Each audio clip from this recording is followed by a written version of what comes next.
자, 지금부터는 여러분 뭘 보냐면요. 먼저요, 107조부터요, 110조까지요, 110조까지 적용 범위에 대해서 적용 범위를 한꺼번에요, 정리를 하도록 그렇게 하겠습니다. 알겠죠? 이게 따로따로 정리를 하게 되면 이게 도대체 무슨 말 하는지 모를 수 있거든요.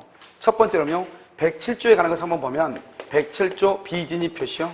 7조에 관한 것을 보면 첫 번째로 뭐가 중요하면 비진입은 먼저 가족법 있죠? 가족법상의 법률행위는요, 107에서 110조가 적용이 안 돼요. 적용이 안 돼.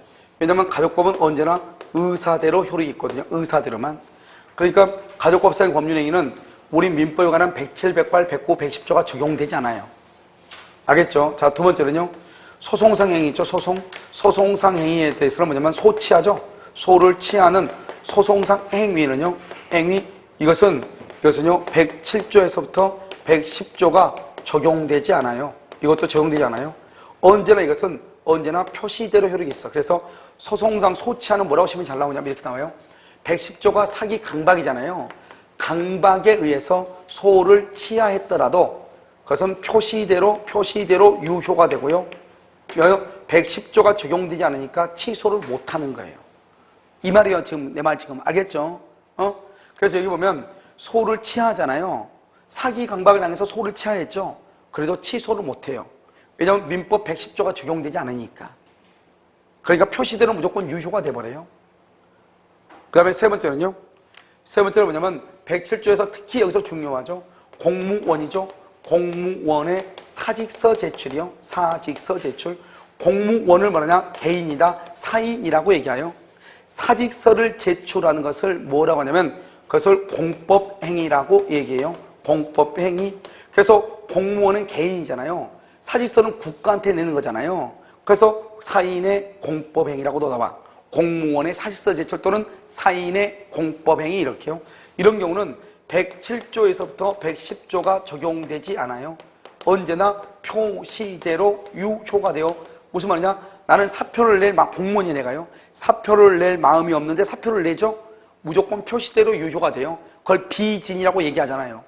우리 민법은 사법을 다루는 법이 아니고 공법을 다루는 것이 아니고 우리 민법은 사법관계를 다루는 법이거든요. 그러니까 공무원 관계에서는 비진이란 말이 없는 거예요. 무슨 말인지 알겠죠? 어떤 사람들 그러죠. 공무원들이요.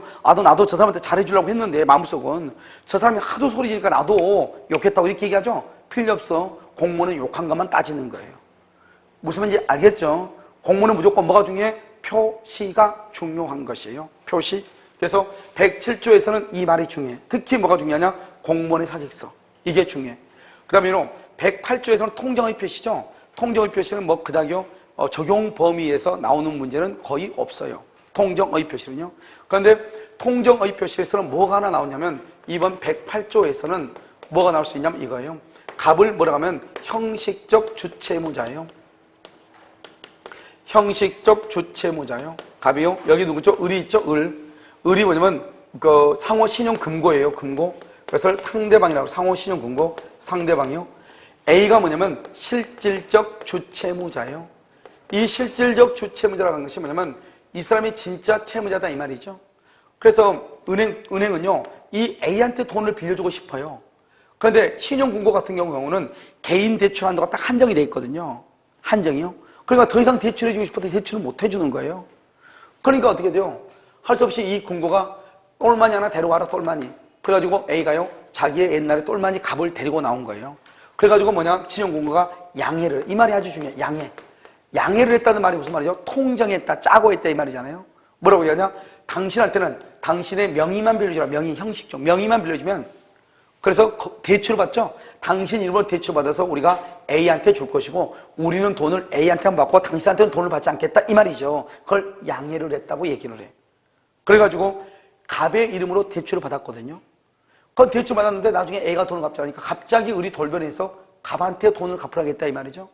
이런 경우 갑은요 을과 통정의 표시로 가장대출, 거짓말 대출을 받았죠.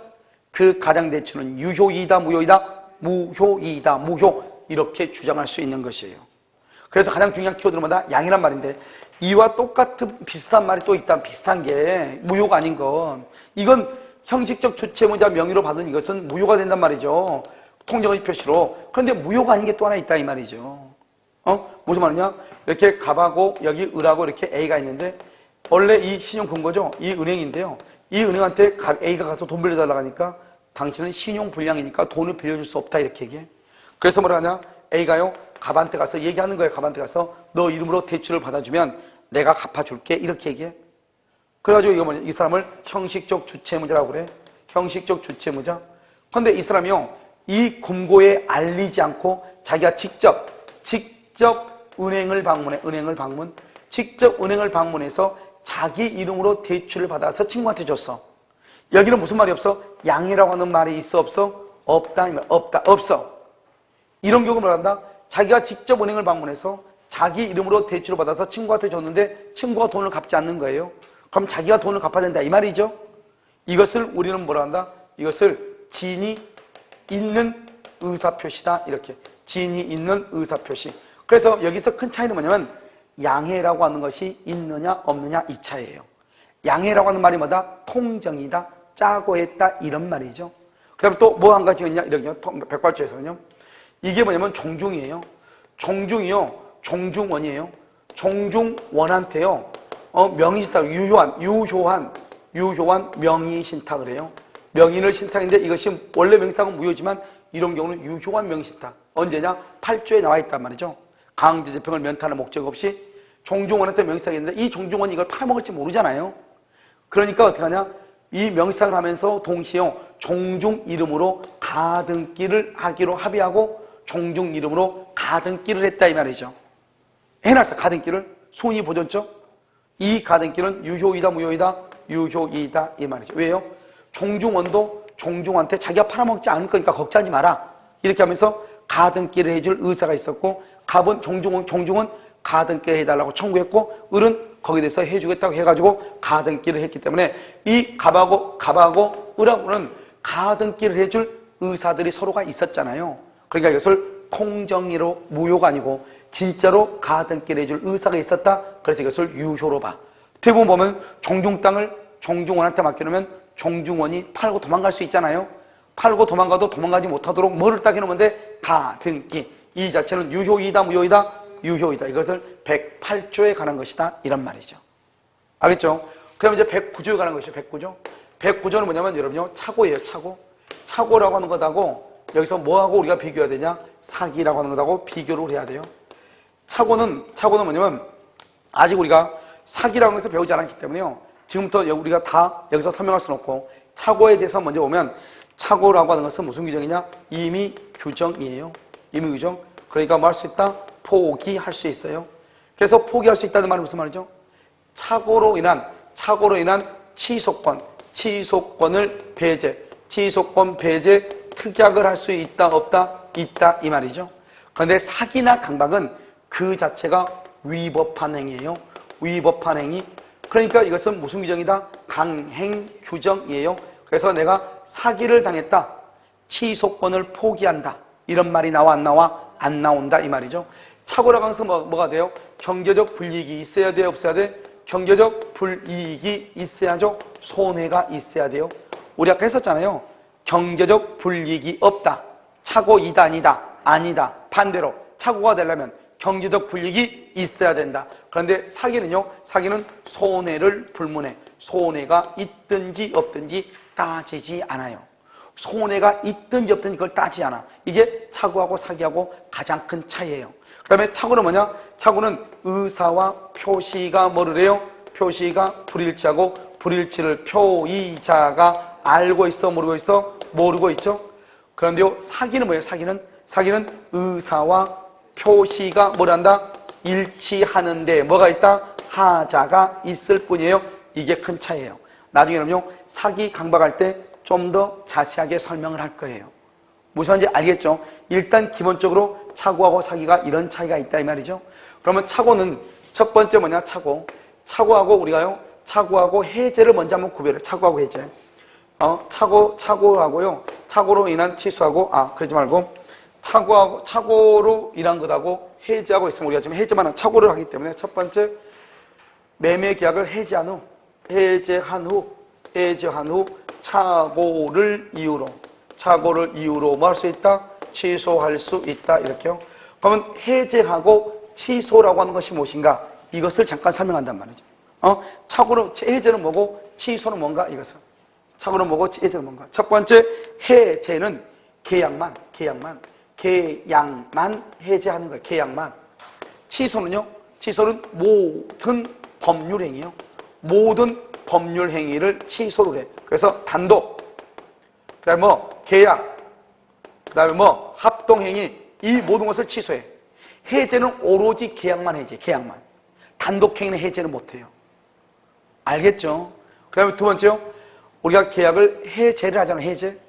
해제를 하게 되면 뭘 하냐? 원상회복 의무를 해. 원상회복 의무를 하는 것이고요. 이거보다는 하나를 더 쓰고 할까요? 해제는 뭐를 하냐? 그것은 약정해제권이 있고요. 그럼 법정해제권이 있고, 이렇게 두 가지가 있어. 약정해제권, 법정해제권 이렇게요. 그런데 취소는요, 오직 법정 취소권만 있어. 법정 취소. 140조에 딱 법이 규정되어 있어. 법정 취소권, 다른 건 안 돼. 그 다음에 해제를 하게 되면 원상회복 의무를 해. 원상회복 의무요. 이 원상회복 의무라는 것은 뭐냐? 첫 번째, 선악을 불문해요. 선이 악의를 불문하고, 두 번째, 전부를 반환을 해. 선이고 악이고 불문하고 계약이 해제가 되면은 받은 것을 모두 다 토해내야 돼요. 그걸 원상회복이라고 해요. 그런데 취소를 하게 되면 어떠냐? 취소를 하게 되면 부당 이득 반환 의무라고 그래. 부당 이득 반환 의무요. 말이 달라지죠? 부당 이득 반환 의무. 이것은 뭐냐면 첫 번째, 제한 능력자요. 제한 능력자, 미성년자의 경우는 뭐를 불문하고? 선, 악을 불문하고 뭐죠? 현존 이익. 현존 이익만 반환해. 현존 이익만. 선악 불문하고요. 그런데 일반인의 경우는요. 일반인, 선인 경우는 뭐를 반환한다? 현존 이익. 현존 이익만 반환하고, 악인 경우는 어떻게 하냐? 이익에다가, 자기가 받은 이익에다가 이자에다가 손해배상까지 다 하는 거예요. 자, 지금부터 잠깐 설명하면 뭐냐? 현존 이익이라는 것이 뭐냐? 이런 것이에요. 이 갑이라고 하는 사람이 17살이에요. 갑이 을하고 계약을 해. 자기 집을 얼마냐? 1억을 받고 을 앞으로 등기를 해준다 이 말이죠. 그래서 갑은 17살이죠. 그러니까 갑은 계약을 취소를 하죠. 취소하면 갑은요, 현존 이익만 반환해. 현재 남아있는 것만 줘. 1억을 받아가지고 도박하는데 6천만 원. 알았죠? 해외 여행을 다니는데 3천만 원. 그 다음에 술집 가는데 또 1천만 원. 그래서 총 9천만 원을 썼잖아요. 9천만 원. 남아있는 돈이 얼마죠? 1,000만 원이죠? 1,000만 원만 주고 을하고 계약을 해지하는 거예요. 1,000만 원만 주고. 그러니까 제한 능력자하고 계약을 하면은 패가 망신하겠죠. 선이고 악이고, 자기가요, 17살짜리인데 자기가 미성년자로서 계약을 취소할 수도 있어. 그걸 자기가 알아. 알면서도 일부러 을하고 계약을 해가지고 1,000만 원 받아가지고 1억 받아가지고 9천만 원 낭비하고 1,000만 원만 주고 해지할 수도 있다 이 말이죠. 악이어도 관계가 없다 이 말이죠. 뭐만 반환한다? 현존 이익만 반환한다 이 말이죠. 이해됐죠? 그런데 만약에 을은요, 을은 자기가 갑이 미성년자인 것을 몰랐다 그러면 선이죠? 선이면 이 을도 현존 이익만 반환해. 이 집을 넘겨받아 와가지고 있는 상태 그대로 준다 이 말이죠. 그런데 만약에 이 사람이 악이다? 그러면 이익에다가 받은 것 돌려주고, 그 다음에 이자에다가 손해까지, 만약에 월세 받고 뭐 이런 것들 있죠? 이 모든 것을 다 돌려줘야 된다 이 말이죠. 만약에 와가지고 집이 망가졌다? 수선해가지고 다 돌려줘야 된다 이 말이죠. 악이면은, 일반인은. 알겠죠? 그래서 현존이라는 것은 낭비하거나 술집 가거나 그 다음에 도박하거나 이런 것은 낭비로 봐. 그런데 뭐는 현존 얘기냐? 예를 들어서 친구한테 빌려준 돈이라든가 생활비 쓰는 것, 그 다음에 교육부로 쓰는 것, 친구가 뭐죠? 전세금으로 주는 것, 매매대금으로 주는 것, 계약금으로 주는 것 이런 것들 있죠? 이런 돈은 현존 이익으로 보고, 낭비하고 도박한 것은 뭐로 보고, 술 마신 것은 현존 이익이다 아니다? 아니다. 그래서 우리가 계약을 취소를 하게 되면 어떻게 되냐? 그것은 제한능력자는 선악 불문하고 현존 이익이고, 선인 경우도 현존 이익이란 말이죠. 그런데 여기가 계약을 해지하면요, 선이고 악이고 떠나가지고 전부를 반환해. 전부. 그러니까 만약에 여러분이 해제를 한다고 해봐.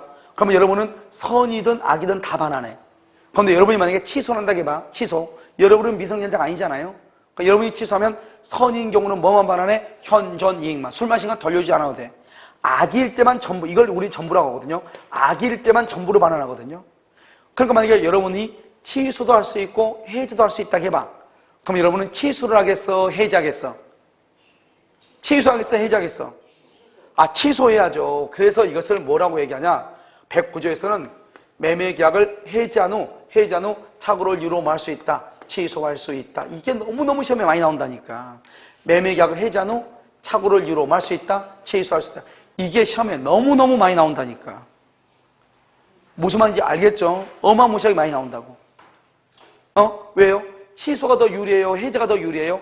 취소가 더 유리해. 취소가 선이면 현존이익이니까. 여기는 선이어도 전부를 반환하는데. 자, 그 다음에요. 또 하나를 보면 착오에서는 또 뭐가 있냐?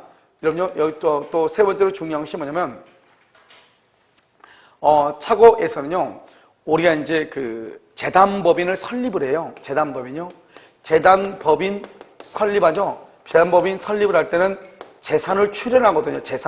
재산을 내놔야 된다는 말이죠. 이 재산 출연 행위에 뭐가 있다? 착오가 있으면 뭐 할 수 있냐? 취소할 수 있어요. 법인 설립을 취소하는 거죠. 재산을 내가 재산을 아파트를 내놓으려고 했는데 땅이 나갔다면 땅이. 그럼 뭐 할 수 있다? 착오를 유로할 수 있다, 취소할 수 있다, 이렇게요. 그 다음에 네 번째는요, 화해계약이요. 화해계약은요, 어디냐? 여기서 화해의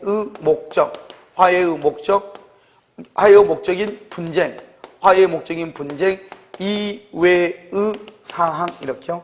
이렇게 화해계약은 두 가지가 있어요. 화해의 목적인 분쟁이 있고, 화해의 목적인 분쟁 이외의 사항, 이렇게. 화해의 목적이 뭐냐? 여러분요, 교통사고를 당했을 때 돈 10만 원만 받았어. 왜요? 타박상인지 알고 10만 원만 받았어요.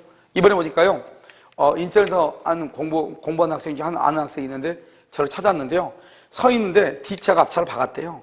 뒷차가 앞차를. 그래서 그 앞차를 타고 있다가 사고를 당해가지고 뭐 돈을 조금 받았나 봐요. 그런데 나중에 보니까요, 아파가지고 지금 계속 병원 다니면서 치료받고 있다는 거예요. 그러면요, 화해의 목적인 분쟁 이외의 사항이죠. 예를 들어서 여기는 자기는 타박상인 줄 알고 화해를 해가지고 10만 원을 받았는데 나중에 집에 와서 보니까요, 디스크가 걸렸다 그러나, 또는요, 예를 들어서 인대 파열이다, 인대가 파열됐더라. 그러면 어때요? 상해를 입은 거잖아요. 자기는 타박상인 줄 알고 화해했는데 10만 원 받고, 인대 파열로 수술을 해야 되는 게 500만 원 든다 이 말이죠. 그러면 10만 원 받고 안 되는 거잖아요. 그런데 화해의 목적, 자기는 타박상이 10만 원인 줄 알고 10만 원이면 될 줄 알고 10만 원 받았는데 타박상을 파스를 바르다 보니까 11만 원을 발랐다 이 말이죠. 이런 경우는 어떻게 하냐? 이런 경우는 착오가 있어도 뭐를 못한다? 취소를 못하는 거예요. 그런데 자기는 타박상인 줄 알았더니 인대 파열이 됐더라, 인대 파열. 그러면 착오를 이유로 말 수 있다, 취소할 수 있다 이 말이죠. 잘 봐. 화해계약은 착오를 이유로 취소를 못하는 거예요. 이외의 사항에 착오가 있을 때 취소하는 거예요. 알겠죠? 자, 두 번째요. 그런데 여기요, 화해의 목적이 타박상으로 내가 10만 원 받았는데 그것이 상대방의 사기 때문이다. 사기 때문에 이것도 취소해. 사기면 이것도 취소해. 그러니까 화해계약에서 화해의 목적인 분쟁은 착오로는 취소를 못하지만 뭐로는 취소할 수 있다? 사기로는 말 수 있다? 취소할 수 있다 이 말이죠. 알겠죠? 자, 그 다음에 다섯 번째, 착오는 또 뭐가 있냐? 착오는요, 아까 무슨 규정이라고 그랬죠? 임의규정이요. 그러니까 착오는 임의규정이니까 자기가 착오를 했어도 취소권을 행사하지 않겠다고 합의할 수 있어 없어? 있죠. 그런데 착오는 또 저기서 했고, 착오는 위법한 행위가 아니에요. 그래서 위법 행위가 아니죠. 그래서 우리가 착오는 봐봐. 착오는 먼저 무슨 부분? 중요 부분에 뭐가 있어? 착오가 있고 두 번째 뭐가 없어야 돼? 중대한 과실이 없으면 뭐 할 수 있다? 취소할 수 있죠. 봐봐. 중대한 과실이 없으면 이 말은 무슨 말이죠? 이 말은 무슨 것이 있어도 괜찮다.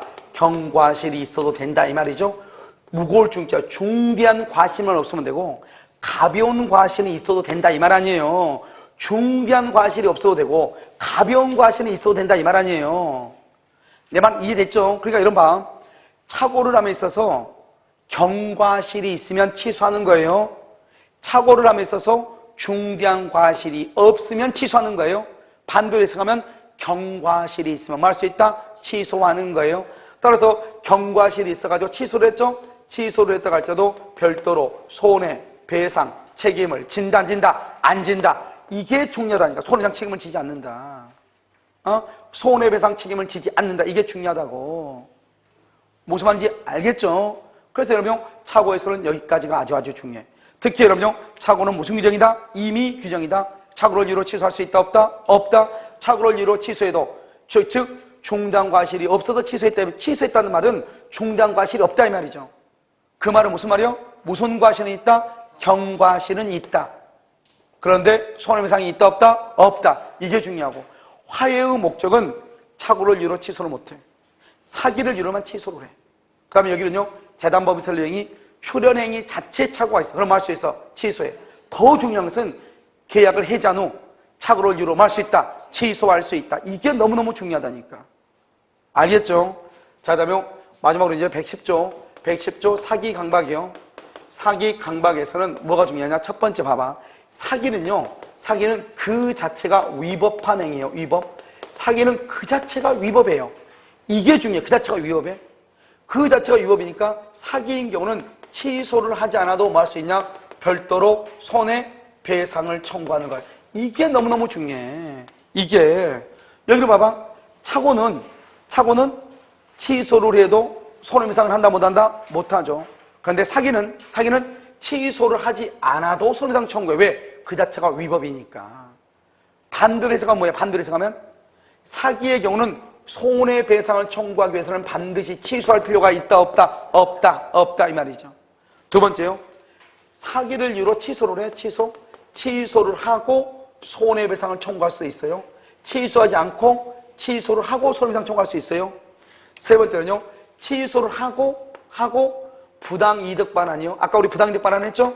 부당이득 반환은 이익에다가 이자에다가 손해까지 다.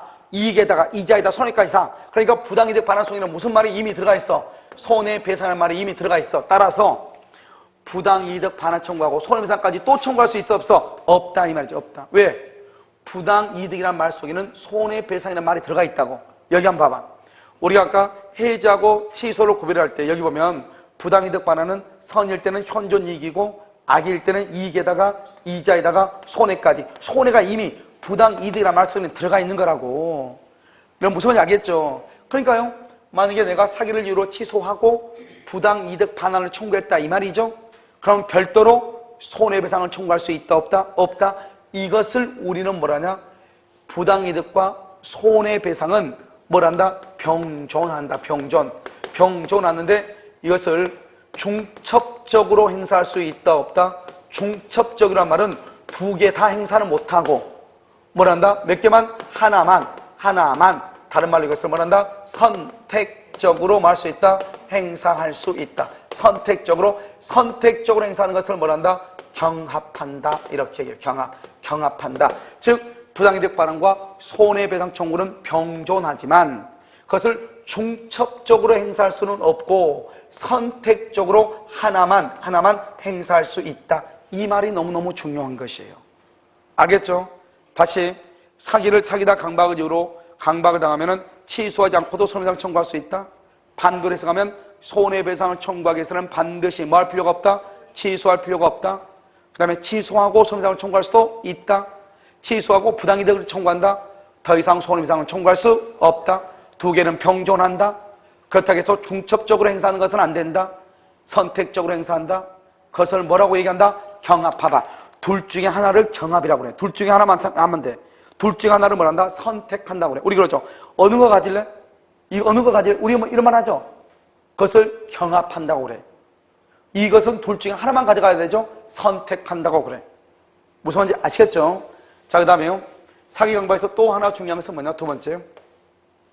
기망을 당해서 기망을 당해서 하자 있는 물건을 샀어. 물건이 하자가 있어. 지붕이 뻥 뚫린 집을 샀다 이 말이죠. 그러면 어떻게 돼요? 여기 기망이라고 되어 있죠. 기망 그렇게 되어 있나요? 여러분 이 기망이라고 하는 것을 뭐라고 하냐? 사기라고 얘기하죠. 하자 있는 물건을 뭐라고 한다? 이것을 하자 담보 책임이다 이렇게 얘기해. 하자 담보 책임. 그래서 사기와 하자 담보 책임은 뭘 한다? 경합한다. 경합한다는 하는 것은 방금 뭐라 한다? 선택적으로 행사를 한다 이 말이죠. 선택적으로 행사를 한다. 알겠죠? 만약에 세 번째, 만약에 사기가 착오에도 해당하면 어떡할 거야? 사기에도 해당하고 착오에도 해당한다? 똑같아. 이 두 가지는 뭘 한다? 경합한다. 그럼 뭘 한다? 선택적으로 행사를 한다. 이런 말이죠. 그래서 이게 우리 시험에만 나왔고요. 이게요. 이것은 뭐 우리 시험에 몇 번이나 나왔죠? 알겠죠? 그래서 여기까지를 뭘 한다? 107조에서 110조까지의 적용 범위이다. 이 말이죠. 알겠죠? 그래서 여러분요, 마지막으로 문제를 한번 풀어보도록 그렇게 하겠습니다. 여러분요, 문제 55번을 한번 보셔요. 55번. 55번 보면 차고에 관한 설명으로 오는 것은 이렇게 되어 있어요. 차고에 관한 설명으로 오는 것은 그렇게 되어 있어. 자, 1번 매도인이 계약을 적법하게 줄고 해지한 후 줄고. 그러면 딱 떠올려야지. 해지한 후 차고를 유로할 수 있다. 취소할 수 있다. 매수인은 계약 예제에 따른 불이익을 면하기 위해서 중요 부분에 차고를 유로 줄고 차고를 유로 취소권 행사, 차고를 유로 취소권을 행사하여 전체를 뭐로 할 수 있다? 무효로 할 수 있다. 2번 표의자가 차고를 유로 의사표시를 한 후 취소한 후 취소된 의사표시에 인하여 입은 손해를 입은 상대방은 불법행위를 이유로 손해배상을 청구할 수가 있다 없다? 없다. 방금 얘기했죠? 봐봐. 차고는 취소를 해도 손해배상을 청구할 수가 있어 없어? 없다고 했잖아요. 차고를 이유로 취소를 해도 손해배상을 청구할 수가 없단 말이죠. 이게 바로 뭐가 달라? 사기하고 다르죠? 사기의 경우는 그 자체가 위법하기 때문에 취소를 하지 않고도 뭐 할 수 있다? 손해배상을 청구할 수 있다. 3번 차고에 의한 의사표시로 표의자가 경제적 불이익을 입지 않았다. 줄고 경제적 불이익을 입지 않았다. 그래서 가압류가 무효인 경우 그러면 경제적 불이익을 입지 않았다는 것은 차고이다 아니다. 그러니까 취소할 수 있다 없다. 4번 차고가 표의자의 중대한 과실 줄고. 그러면 중대한 과실이 있으면 취소를 한다 못한다고 그랬죠. 그런데 상대방이 그것을 알고 악용을 했다. 그러면 다시 뭐 할 수 있다? 취소할 수 있다. 그래서 중대한 과실로 인한 경우 상대방이 표의자의 착오를 알고 이용한다. 다른 말로 악용. 그러면 취소할 수 있다. 4번 틀렸죠? 5번 표의자의 중대한 과실의 유무는 착오에 의한 의사표시의 효력을 부인하는 자가. 이러면요, 중대한 과실은 누가 입증한다? 중대한 과실 줄고 앞에 상대방 이퀄 중대한 과실은 상대방 이퀄 유효를 주장하는 자가 입증해. 유효를 주장하는 자. 이렇게. 정답 몇 번이다? 1번이죠. 56번 틀린 것은 1번 상대방이 차고자의 진위에 동의했다. 줄고 차고자의 진위에 동의했어요? 거기다가 이퀄 의사주의. 진위에 동의했다 그러면 의사주의죠. 그래서 의사주의 옆줄 긋고 차고로 취소 X. 의사주의는 의사대로 효력이 있기 때문에 착오를 이유로 취소를 못해. 우리 아까 어디서 배웠죠? 이것을 오표시 무효 원칙에서 배웠죠? 양 당사자의 의사가 일치한다. 의사대로 효력이 있다. 착오를 이유로 취소한다 못한다. 알겠죠? 상대방과 착오자 두 명이죠? 그러니까 두 명이니까 오표시 무효 원칙이다 이 말이죠. 취소를 못한다. 2번 법률에 관한 착오 줄고. 이런 법률에 관한 착오는 딱 하나만 암기하라고 그랬죠. 첫 번째는 두 가지죠. 하나는 첫 번째는 뭐다? 대부분 동기의 착오 써. 대부분 동기의 착오. 법률의 착오는 대부분 동기의 착오예요. 알겠죠? 그 다음에 맨 끝에 착오에 해당될 수 있다. 착오에 해당될 수 있다. 맨 끝에 줄고 이퀄 취소할 수 있다 이 말이죠. 착오에 해당하면 뭐 할 수 있다? 취소할 수 있다. 자, 3번 농지의 상당 부분이 하천임을 사전에 알지 못했다. 사천 동그라미. 농지가 먼저 농지 동그라미 1200평. 1200평 중에서 600평, 하천은 600평. 1200평 중에서 600평이 하천분이더라 이 말이죠. 우리 이것을 뭐라고 한다? 토지의 현황. 알겠죠? 그래서 농지 매매약을 체결하지 않았을 것이 명백한 경우 중요부분의 착오에 해당될 수 있다. 이걸 뭐라고 한다? 토지의 현황 이퀄 성질의 착오라고 그래. 토지의 현황에 관한 착오 이퀄 성질의 착오라고 얘기를 해. 자, 그럼 4번. 당사자가 합의한 매매 목적물의 지번에 관하여 착오를 일으켜 착오 동그라미. 당사자가 합의 맨 앞에 줄거. 맨 앞에 당사자가 합의 줄거. 그걸 뭐라 한다? 의사주의. 오표시 무효 원칙이죠? 의사주의. 합의했죠? 합의한 대로 효력이죠? 착오를 했다고 해서 착오를 이유로 할 수 없다. 취소할 수 없다. 없다. 계약서상 목적물의 지번을 잘못 표시했다. 오표시 무효 원칙이죠? 계약을 취소할 수 없다. 1번하고 똑같은 말이에요. 1번하고 똑같아. 알겠죠? 자, 5번은 토지 소유자가 공무원의 법령 오해에 따른 설명이다. 공무원 줄 것이고 상대방이죠. 법령 오해에 따른 설명. 귀속재산 이 말이죠. 귀속재산이 아닌데 귀속재산이라고 얘기했다 이 말이죠. 이런 경우는 상대방으로부터 유발된 동계착오죠. 뭐 할 수 있다? 취소할 수 있다. 써 거기다가 상대방으로부터 유발된 동계착오야. 그 말이 상대방으로부터 유발된 동기의 착오. 이렇게.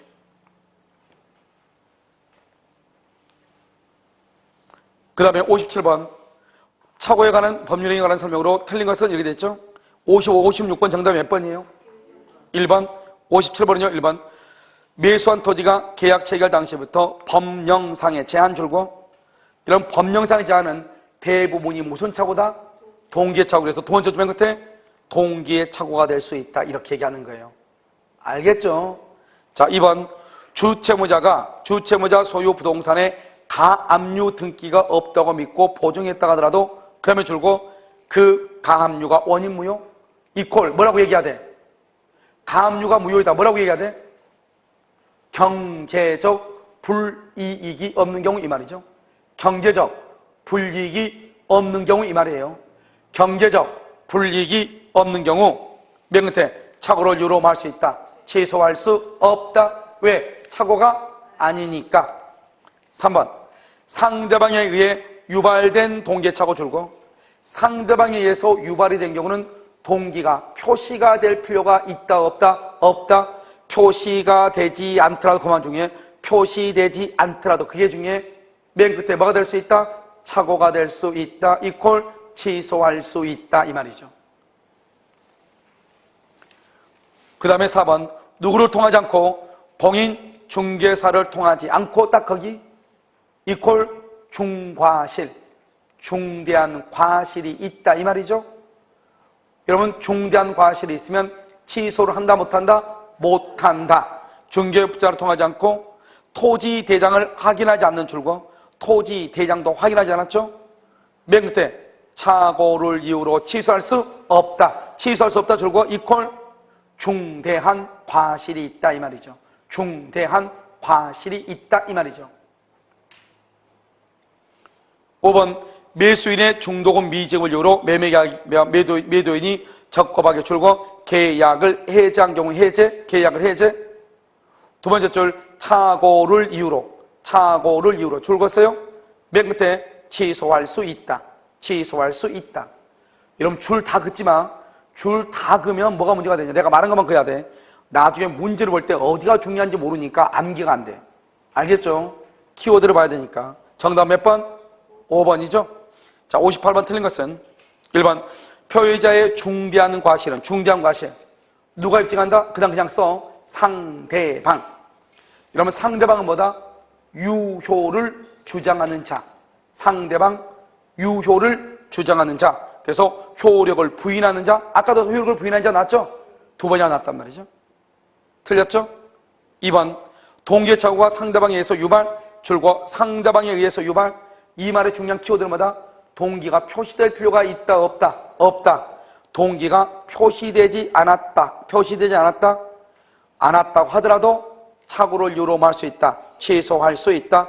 착오가 될 수 없는 것은 아니다. 그 말은 무슨 말이죠? 착오가 될 수 없는 것은 아니다. 착오이다. 착오이다. 왜? 동기는 표시가 되거나 유발되거나 둘 중에 하나. 표시가 상대방으로부터 유발됐다. 그러면 표시될 필요가 있다 없다? 없다. 3번. 가압류 등기가 없다고 믿고 보증을 했죠? 줄고 그 가압류가 원인 무효. 아까 뭐라고 그랬죠? 경제적 불이익이 없는 경우, 경제적 불이익이 없죠? 그러면 착오를 유로할 수 있다. 취소할 수 없다. 왜? 착오가 아니니까. 알겠죠? 취소할 수 없다. 맞죠? 4번. 매수인의 중도금 미지급을 이유로 매도인이 매매계약을 줄고 해제한 후 딱 그만 줄고, 두 번째 줄 착오를 이유로 뭐 할 수 있다? 취소할 수 있다. 알죠? 취소할 수 있다. 너무너무 중요하다고 지금 세 번째 나왔죠. 그래서 4번 틀렸죠? 4번 맞죠? 5번. 매매계약 당사자 모두 X토지 줄고 X토지 지번의 착오 동그라미 취소 X라고 써. 취소 X. 왜요? 오표시 무효 원칙이죠. 오표시 무효 원칙은 착오를 이유로 취소한다는 말이 나오면 된다, 안 된다? 안 되죠. 그래서 지번에 착오를 일으켜 계약서에 목적물을 줄고 Y토지로 표시 이퀄 무효. 그래서 착오를 이유로 매매계약을 취소할 수 없다. 옆줄 긋고 X토지에 관해 계약 성립. X토지에 관해 계약 성립 이 말이죠.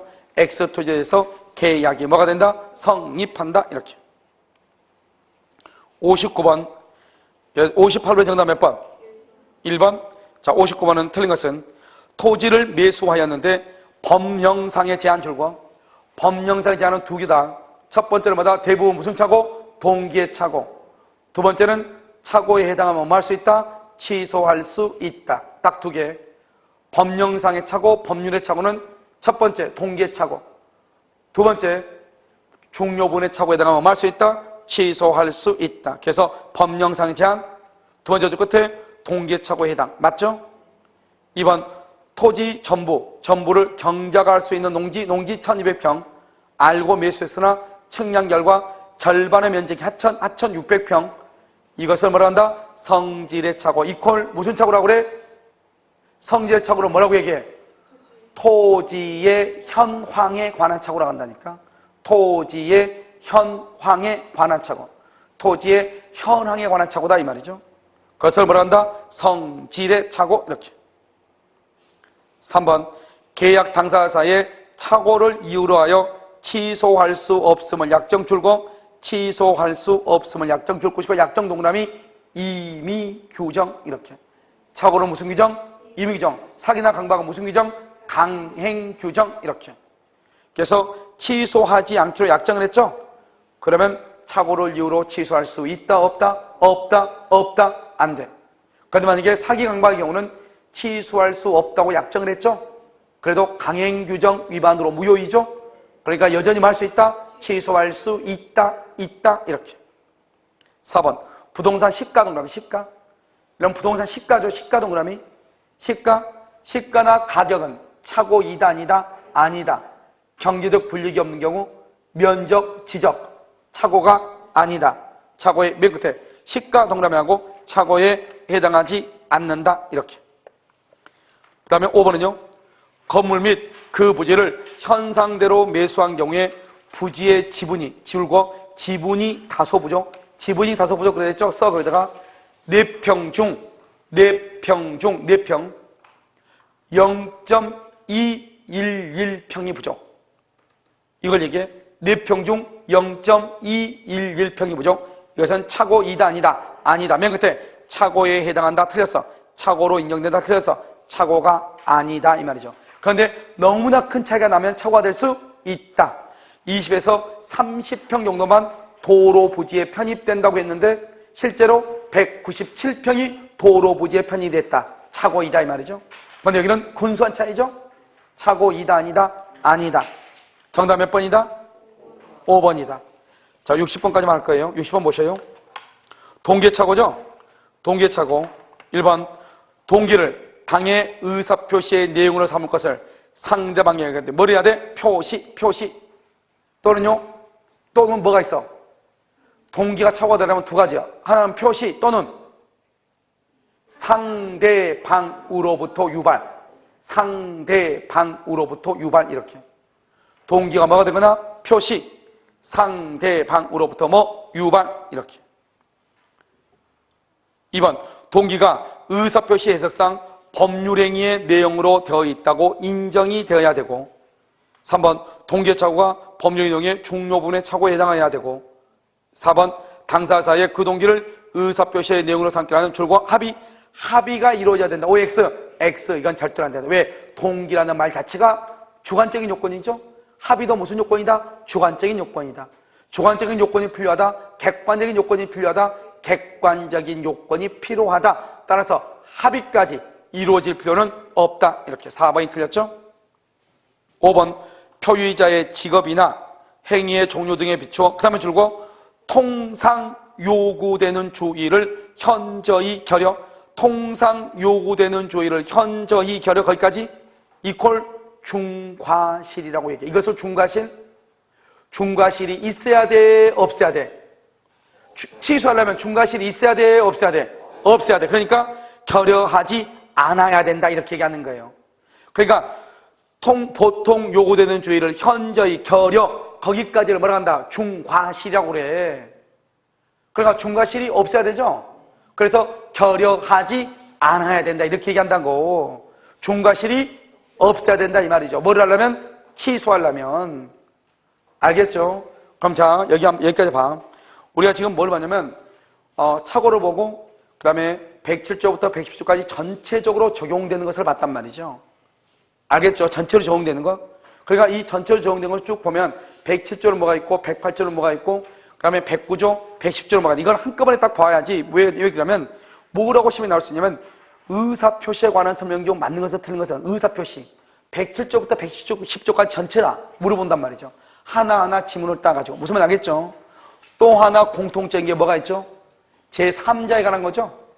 제3자도 107, 108, 109, 114 다 똑같아. 제3자. 그러면 제3자, 그럼 얘기했잖아요.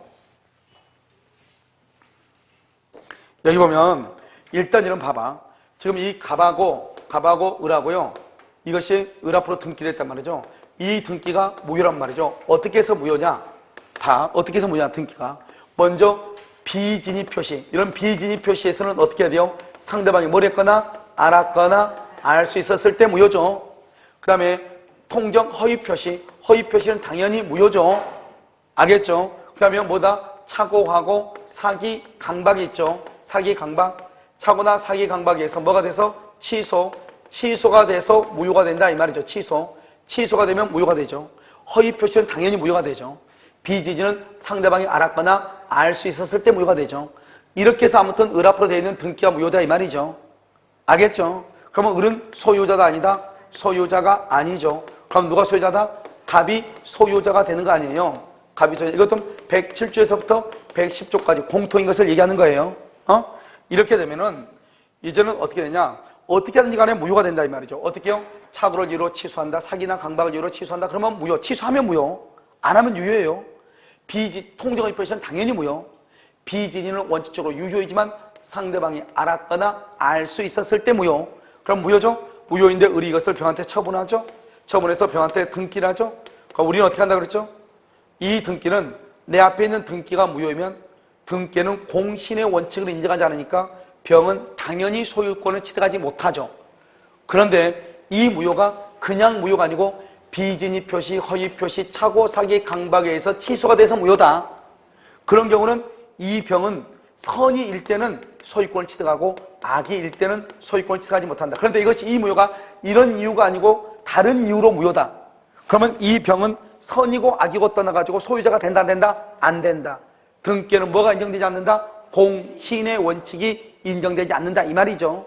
그 다음에 이 사람이 선이면 그 다음 사람 정은 뭐를 불문하고? 선, 악을 불문하고 소유자죠. 무슨 법칙이다? 엄폐물의 법칙이다. 이때 이 악이다. 그러면 여기 무는 누구일 때 소유자다? 선이일 때, 악일 때는 소유자다 아니다? 아니다. 이 말이죠. 알겠죠? 자, 그 다음에 이 병을 뭐란다? 제3자라고 하죠? 이 제3자에 뭐가 있다? 3대 원칙이 있다. 이게 다 똑같다. 제3자의 3대 원칙. 첫 번째, 제3자의 선의는 뭐가 된다? 선의는 추정된다. 따라서 제3자가 선의가 아니고 악이라고 하는 것은 누가 입증한다? 무효를 뭐하는 자? 무효를 주장하는 자. 무효를 주장하는 자. 누구다? 갑이 입증한다. 무효를 주장하는 자가 입증한다. 알겠죠? 두 번째, 제3자는 선이 이기만 하면 되고 여기는 과실이든 무과실이든 따져 안 따져 안 따진다. 불문한다. 과실 무과실. 세 번째는 제3자가 스스로 갑하고 을하고는 통정의 표시로서 무효이다. 비진의로서 무효이다. 차고사기 강박에서 취소가 돼서 무효라고 말할 수 있다. 무효라고 말할 수 있다. 주장할 수 있다. 왜 무효라고 주장할 수 있다. 왜 무효라고 주장할 수 있다? 이 무효에는 또 3대 원칙이 있죠. 그래서 3대 원칙. 첫 번째, 무효는 언제부터 무효이다? 처음부터 당연히 효력이 없다. 그 다음에 누구든지 무효라고 주장할 수 있다. 언제까지나 무효이다. 여기서 누구든지 무효를 주장하니까 제3자도 갑과 을 간의 통정의 표시로서 무효라고 말할 수 있다. 주장할 수 있다. 이 말이고, 그 다음에 이 제3자는 뭐냐? 우리 아까 했죠? 제3자라는 것은 누구는 안 된다? 당사자는 제3자가 되지 않는다. 당사자의 상속인도 제3자가 되지 않는다. 계약상의 지위를 승계한 자도 제3자가 되지 않는다. 제3자를 위한 계약에서 수익자는 제3자가 아니다. 이렇게 얘기했죠? 이런 사람들 어때다? 이 외의 자로서 뭐를 기초로? 무효를 기초로 어떻게 해야 돼? 새로운 이해 관계를 맺어야 돼. 어떤 관계? 새로운 이해 관계. 그래서 앞선 기존의 제3자도 아니다 이런 말이죠. 이 제3자의 말은 다 똑같아. 그러니까 먼저 제3자에 해당하고 1번, 그 다음에 뭐가 돼야 돼? 선의가 돼야 돼. 그러니까 상속인은 제3자가 아니기 때문에 아무리 선이라고 할지라도 보호가 된다 안 된다? 안 된다 이런 말이죠. 무슨 말인지 알겠죠? 그래서 이것이 107, 108, 109, 110조에 다 공통적으로 해당하는 것이에요. 그러니까 봐봐, 이 무효가 착오로 인하여 취소가 돼서 무효죠? 갑이 착오했다 해서 취소하죠? 그럼 을 앞으로 되어있는 등기는 무효죠? 을이 병한테 처분하죠? 병은 선일 때 소유권 취득하죠? 정은 선악 불문하고 소유권 취득한다. 무슨 이해됐나요? 그 다음에 이 병은 선일 때 보호되죠? 누구냐? 무효를 기초로 새로운 이해관계를 맺어야 되죠? 그런데 누구는 안 된다? 당사자와 상속인과 계약상의 지위를 승계한 자와 수익자는 된다 안 된다? 안 된다. 이런 놈들 빼고 나머지 무효를 기초로 새로운 이해관계, 그래서 우리가 문제에서 뭐를 풀었냐? 앞선 가등기권자, 앞선이란 말이 뭐다? 기존에 이런 사람은 제3자다 아니다 이렇게. 무슨 말인지 알겠죠? 이것을 얘기하는 것이에요. 무슨 말인지 알겠죠? 그래서 이게 이제 107, 108, 109조까지 했고요. 이제 110조까지만 하면 되니까요. 다음 주 여러분 화요일 날 있죠? 110조를 보고 그 다음에 110조 사이강박이거든요. 그 다음에 이제 사이강박까지만 끝나면 어려운 것은 민법이세요. 어려운 것은 다 지났지. 어려운 건 이미 다 지났어요. 108조까지가 어려워요. 109조 차고는 사실 별거 아니잖아요. 전체를 설명했으니까 그러지. 사기 강박부터는 이제 별게 아니에요. 알겠죠? 사기 강박, 그 다음에 대리, 그런 것들은 아주 쉬워요. 그래서요, 지금부터 여러분들 뭘 해야 되면 앞에 강의했던 거 있잖아. 강의했던 거. 그럼 좀 힘들더라도 집에 가서 항상 저 오전반은요 반드시 복습을 좀 했으면 좋겠어요. 그날 강의 들었던 거 있죠? 집에 가서 꼭 좀 들었으면 매일 과목. 그러니까 지금은 여러분들이 어떻게 공부하냐면 우리가 공법 들으면 공법을 그냥 주지 마시고 내 생각인데 민법만 공부한다 해서 점수 올라가는 게 아니에요. 알죠? 그날 공법 강의 듣죠? 그러면 그날 거 공법을 복습을 하세요. 강의를 한번 더 들어보세요. 꼭 내일은 세법이다. 세법 한번 더 들어보세요. 무슨 말이죠? 그러고 나서 나머지 시간들 있죠? 그 나머지 시간들은 다 민법을 하세요. 무슨 말인지 알겠죠? 그러니까 오전에 우리가 월요일 날을 중의사법을 하죠. 그럼 중의사법하고 그날 바로 그냥 중의사법을 복습을 해. 알겠죠? 그러고 다 남은 시간은 민법을 해. 이런 식으로. 부동산 결혼했죠? 바로 그냥 복습을 해. 바로. 이건 뭐는 나중에 하고 그런 건 없어요. 공부랑 다 똑같기 때문에요. 다 똑같이 점수가 올라가야 돼요. 그런데 다른 거에 비해서 양이 민법이 좀 더 많아요. 그리고 민법부터 토요일에도 또 국합 선생님 또 해주잖아요. 그러니까 갑성 민법도 있기 때문에 여러분들 민법도 양이 많기 때문에 나머지 시간은 민법을 해도 돼요. 그러니까 먼저 매 시간 그때 복습을 하세요. 무슨 말인지 알겠죠? 그래야지 모든 과목들이 비슷하게 점수가 어느 정도 올라가고 알아야지 여러분들이요. 나중에 2차를 포기하지 않고 끝까지요. 1년 만에 1차를 다 할 수 있어요. 조금 힘들어도 처음부터 이렇게 복습해 가면서 그때. 됐죠? 다음에 민법은 뭘 가지고 복습을 하냐? 오늘 우리 기본 강의하는 거 가지고 복습을 해도 되고 지금 이거 가지고 해도 되고 이러면 그거는 둘 중에 하나를 가지고 하면 돼요. 그러면 공부를 해본 경험이 좀 있으신 분들은 지금 강의하는 거 있죠. 이게 아주 깊게 하는 거잖아요. 이걸 가지고 복습을 해도 되고요. 그렇지 않고 이렇게 처음으로 공부를 하신 분들은 우리 오전 강의할 때 찍어놓은 거 있잖아요. 그걸 가지고 일단 틀을 한번 잡아보는 것이 더 좋을 수도 있어요. 그리고 이것은 이미 한번 풀어놨기 때문에 틀을 잡고 나서 이걸 딱 보면은 아 무슨 말인지 금방 알 수 있어요. 알죠? 그리고 여러분 지구 역사상 있잖아요. 지금 우리가 오후에 강의한 거 있잖아요. 이거보다 더 깊은 강의는 사법고시도 없어요. 알겠죠? 그래서 모든 것을 정확하게 다 설명했기 때문에요. 여러분들이 나중에 1월 때부터는 뭐 가지고만 무조건 복습을 하냐? 오후에 강의한 이것만 가지고 무조건 복습하는 거예요. 여기 문제집하고. 알겠죠? 이 문제집은 여러분요. 이 다음 주는 나오기 조금 힘들고요. 그 다음 주에 여러분 이거 다 끝나기 전에 무조건 문제집 나와요. 새롭게. 만들어져가지고. 알겠죠? 출판할 거예요. 무슨 말인지 아시겠죠? 그러니까 1월 달부터는 무조건 오후에 강의한 거, 지금 목차별로 강의하는 거 있죠? 이걸 테마틱 강의, 이것만 무조건 듣는 것이에요. 언제까지요? 시험 보는 날까지. 알겠죠? 그리고 문제를 다 풀었기 때문에 여기 있는 문제 정도가 여러분이 소화가 됐는데 합격을 하지 못했다. 그것은 있을 수가 없어요. 이건 지금 160문제인데요. 앞으로 이제 물권법이라든가 이런 것은 한 200문제가, 물권법 200문제가 넘어요. 알겠죠? 그 다음에 채권법은, 패권법은 한 130문제 정도 될 거예요. 특별법 한 100문제 정도 될 거예요. 알겠죠? 그 정도 문제를 풀면요. 모두 해가지고 600문제가 넘거든요.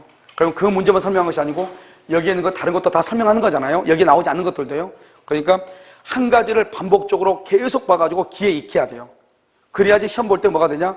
시험 볼 때 그 소리가 들려요. 아, 차고에 가는 것은 뭐더라? 제3자는 뭐더라? 이렇게. 옛날에는 이걸 전부 다 1시간 안에 다 강의를 했거든요. 그러니까 어디가 어딘지 여러분 모르니까요. 특히 여러분요, 무조건 1월 달부터 무조건 뭐만 듣는다? 테마 특강만 무조건 듣는다. 왜요? 그래서 그것을 수십 번 들어서 소리를 익힌다, 소리를. 알겠죠? 아, 제3자 그러면, 아, 무슨 말이었지? 이게. 딱 이렇게. 됐죠? 오늘 강의 여러분요, 여기까지 하고요. 다음 주 화요일 날, 오전 강의하고, 오후 강의하고, 목요일 날, 오후 강의하고, 이렇게 하도록 하겠습니다. 무슨 말인지 아시겠죠? 오늘 강의 여기까지 하도록 하겠습니다.